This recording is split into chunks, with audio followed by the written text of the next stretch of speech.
Okay, we're going to talk about our second set of vocabulary terms in terms of the electoral process. This can be a little bit confusing, and I chose this because um, we're coming up on a presidential election, and it's really important that you understand the terms that are being used and how the president is actually elected, so you're an informed citizen, even if you can't vote yet, but you will be able to in the next one. So to begin, there's a few steps in the process. So step one is to declare. Okay, to say, I am running. We've seen this, not so much with the Republican Party right now, because we have an incumbent, which means a president who is going to run again. But the Democrats had many people declare that they wanted their shot at being the nominee, right? So step two is conventions. Oops. Okay. It's simply a convention is a meeting where delegates pledge to vote for a candidate. So a delegate is just a person who goes to the convention to cast their vote.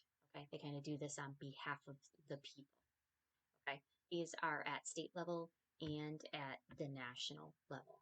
So each state will hold its own convention, and then the delegates from those will go to the national convention to choose the candidate.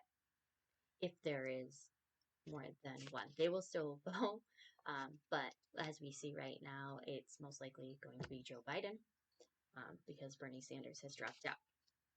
There are two types of conventions. Okay, primaries is one that's use of a ballot and a vote. Okay, the other is a caucus, and so caucus just means to meet and discuss. So, for example, if we say, we would like to go caucus over here, that's just to have a discussion and come up with an answer. Okay, maybe we're like mediating something or we're in a negotiation. So that's kind of like a side conversation. So some states have caucuses. So when you hear that word, that means they're just getting in a big room and talking together.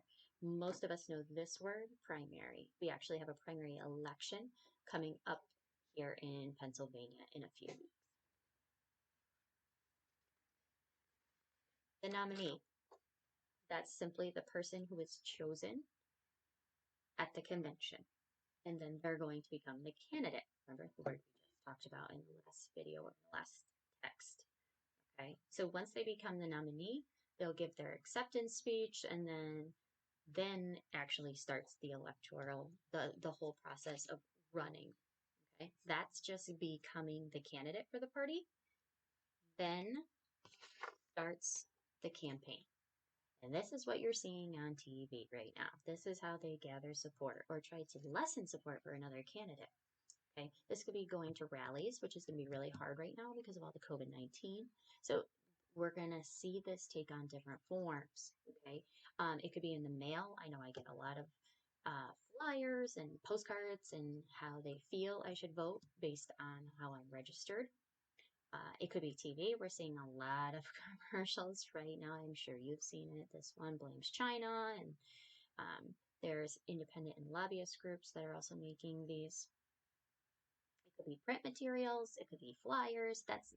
It's not so much anymore. The internet is going to be a big one as well. So you're talking social media is going to be a big one. Twitter, Facebook, all of those platforms that they're going to use. And that's how they try to get people to vote. And that's what's important about being an informed voter, because you have to be able to see through all of that. A lot of it's going to be propaganda.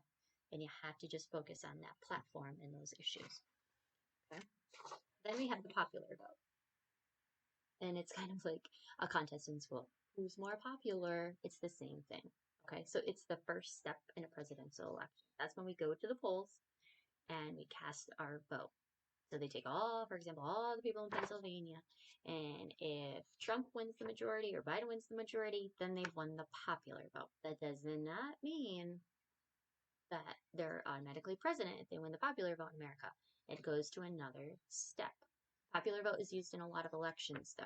So local elections, senators, House of Representatives. So that is again important why you need to get out and vote. Okay. And you can win the popular vote and not win the presidency. And we're going to talk about why right now. So the way we elect the president is called the Electoral College. It's not a school, as most people sometimes think. This system is really up for debate right now to see if we still need it. It was enacted by our founding fathers because they didn't trust the average citizen to choose the president. So the Electoral College is it's a group of people called electors, okay, who come together from each state in December because the election happens in November. So they all come together. It's like one of those big primary conventions, right? We said where they're going to vote.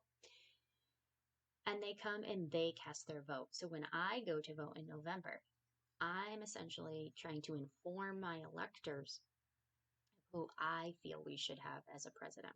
So if the popular vote turns Republican, most likely all of those elector votes from Pennsylvania will go Republican.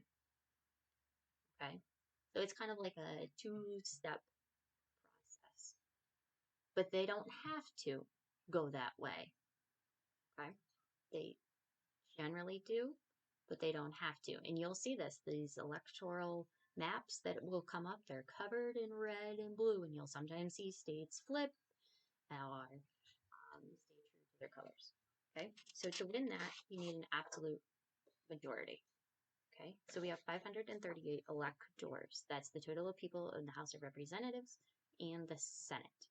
Okay, so an absolute majority to win the presidency is 270. Okay, because obviously that's 540 divided by 2, so you'd have the majority.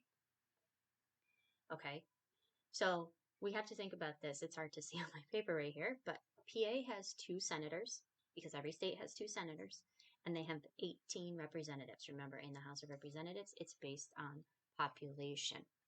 So if we put those two together, 2 plus 18 is 20, which means Pennsylvania has 20 electors. That's a high number in electoral world. So Pennsylvania is a key state because remember, if we have to get to 270, I want those big states. Like California is like 50, Alaska's like 3. Okay, so and that's a big thing too when they talk about population density because remember, it fluctuates as our population goes down. Then those electoral votes are going to go down because our House of Representatives numbers are going to go down. That's why things like doing the census right now are really important because that's what's going to change it.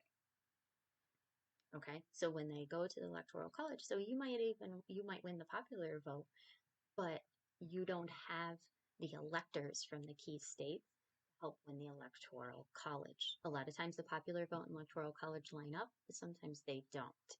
So there's a big debate right now if we still need this system because people can make these decisions on their own. And should we be using a system, this extra step with this absolute majority, the 270, or should we just be going by the popular vote? We might be looking at that next week.